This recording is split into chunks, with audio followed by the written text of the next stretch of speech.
రైతే వెన్నుముక అని చెప్పేసి, మన దేశానికి ఒక వెన్నుముక అని చెప్పేసి, రైతే రాజు అవ్వాలి. మనం ఎన్నో ఒక స్లోగన్స్ అనేది రైతు గురించి చెప్తూ ఉంటాం.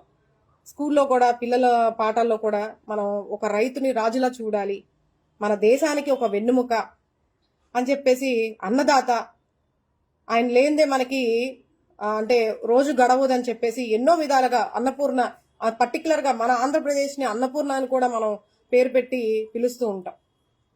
అటువంటి పరిస్థితిలో ఈరోజు రైతులపైన, రైతులకి జరుగుతున్నటువంటి అన్యాయాన్ని ఖండించడానికి వైఎస్ఆర్సీపీ పార్టీ వాళ్ళు ముందుకు వస్తే దాన్ని కూడా ఇబ్బంది పరిచే విధంగా చర్యలు చేపడుతూ ఉన్నారు.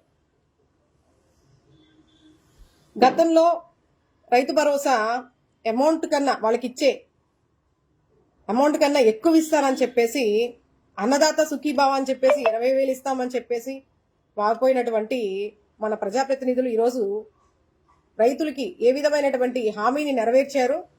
అంతేకాకుండా వాళ్ళకి గిట్టుబాటు ధరలు ఇవ్వకుండా, మరీ ముఖ్యంగా గిట్టుబాటు ధరలు ఇవ్వకుండా ఈరోజు ధాన్యం రైతులైతే మరీ దారుణంగా ఎంత నష్టపోతున్నారనేది ఇన్డెప్త్ గా వెళ్ళి కనుక మీరు రైతుల్ని కలిస్తే తెలుస్తుంది. ప్రభుత్వం అనేది కొనుగోలు చేయకుండా రైతుల్ని నానా రకాలుగా ఇబ్బంది పెడుతూ, గిట్టుబాటు ధరలు లేకుండా కేవలం కేవలం దళారులకి అప్పగించే విధంగా ఈరోజు వ్యవస్థ నడుస్తూ ఉంది. ఇదేనా మనకు కావాలనుకున్నటువంటి పరిపాలన?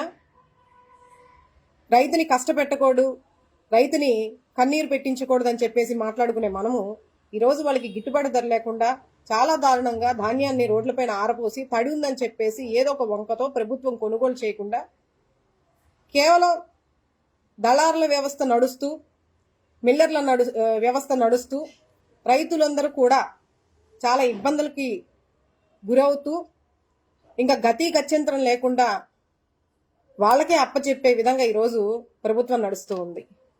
మరి పైకి ఎన్నో మాటలు చెప్తూ ఉంటుంది కదా, రైతే రాజు, అన్నదాత, మన దేశానికి వెన్నెముక, ఇవన్నీ పైకి చెప్పే మాటలేనా అని నిజంగా కూడా సందేహం కలుగుతూ ఉంది.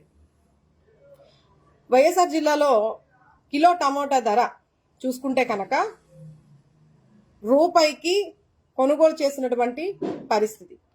కానీ ఇక్కడ చూసుకుంటే ఈరోజు ఒక 600 నుంచి 700 వరకు తీసుకెళ్ళినా కూడా, ఒక 4-5 రకాల కూరగాయలు కేజీ కొన్నా కూడా ఈరోజు బ్యాగ్ నిండినటువంటి పరిస్థితి. అంత తీవ్ర స్థాయిలో ధరలు పెరిగిపోయి దళారులు వాళ్ళకి అధిక లాభాలతో ఈ వ్యాపారం మొదలెడుతూ రైతుల్ని ఎండకట్టే మార్గంలో నడుస్తూ ఉన్నారు. రైతులకి గిట్టుబాటు ధరలు ఇవ్వకుండా కేవలం టమాటా ధర కేవలం 1 రూపాయికి దళారులు కొని రెట్టింపు రేటుతో ఈరోజు మార్కెట్లోకి అమ్మడం జరుగుతుంది. మరి దీని అంతటికీ కూడా కారణం ఏదైతే ఉందో, మన ప్రభుత్వం, కూటమి ప్రభుత్వం ఏదైతే ఉందో ఖచ్చితంగా చర్యలు తీసుకోవాలి. రైతుల పట్ల కనీసం సానుభూతి చూపించి వాళ్ళకి ఇబ్బంది కలగకుండా, రైతులు ఆత్మహత్యలకు పాల్పడకుండా, రైతుల్ని కన్నీటి పర్యంతం చేయకుండా చూడాలనేది ఎన్డీఏ ప్రభుత్వానికి మనవి చేసుకుంటూ ఉన్నాను. అంతేకాకుండా మరొక మనవి ఏమిటంటే,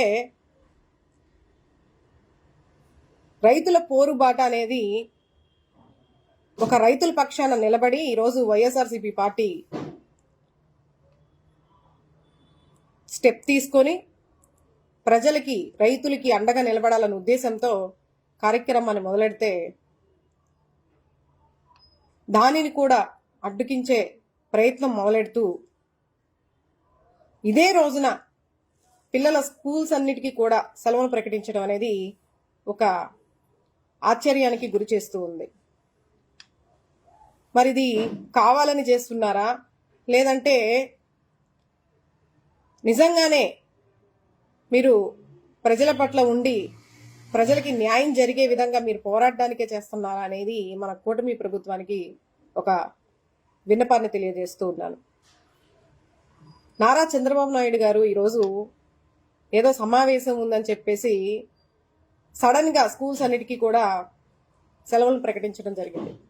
మరి దీనికి గల కారణం ఏమనేది కూడా ఒకసారి ప్రజలు గమనించాలి. ఈరోజు రైతుల పట్ల సానుభూతితో రైతుల పట్ల పోరాడడానికి వైఎస్ఆర్సీపీ పార్టీ ముందుకొస్తే దాన్ని అడ్డగించే విధానంలో ఒక ప్రణాళికలో ఇది ఒక భాగం అనేసి అర్థం చేసుకోవాలనేది కూడా ప్రజలు గమనించాలి.